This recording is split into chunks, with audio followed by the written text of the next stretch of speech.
দেখুন, শ্রীনগর, বদ্রীনাথ, কেদারনাথ, গণপতি মন্দির, বৈষ্ণোদেবী, এমন কোনো জায়গা নেই যেখানে ইঁদুরের নেজ, ইঁদুরের টুকরা, ইঁদুরের মাংস, গরুর চর্বি আর শূকরের চর্বি পাওয়া যাচ্ছে না।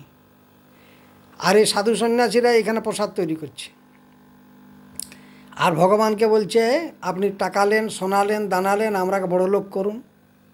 এরা তো 2 নম্বরই করছে, ভগবানকে 2 নম্বরই করেই ছেড়েছে। কোনো ঠাকুর দেবতা রেহাই পায় না এই ভারতবর্ষের এই হিন্দু সাধু সন্ন্যাসী, মুখ্যমন্ত্রী, চিফ মিনিস্টার, প্রধানমন্ত্রীর হাত থেকে। বিদেশ যাচ্ছে রক্ষা করবে, 2 নম্বরই ঠাকুরকে প্রসাদ খাওয়াচ্ছে, ঈশ্বরকে বলছে আপনারা আমাকে বাঁচান, এই মুসলমানের হাত থেকে বাঁচান। এরা তো মুসলমানের থেকেও আরও বেশি ডেঞ্জারাস। এখানে তো মুসলমানরা প্রসাদ তৈরি করছে না, একদম জগন্নাথ থেকে আরম্ভ করে সব জায়গায় দেখুন ইঁদুরের টুকরা, ইঁদুরের নাচ পাওয়া যাচ্ছে। তো কেন দেশটা বাংলাদেশ হবে না? এরা বলছে শুধু আমরা ভোটে জিতাও, মুখ্যমন্ত্রী বানাও, ইসবার 400 পার, ইসবার 200 পার, এইসব করো। ভোট দিলে আমরা দেশটাকে রক্ষা করবো, নাহলে হবে না।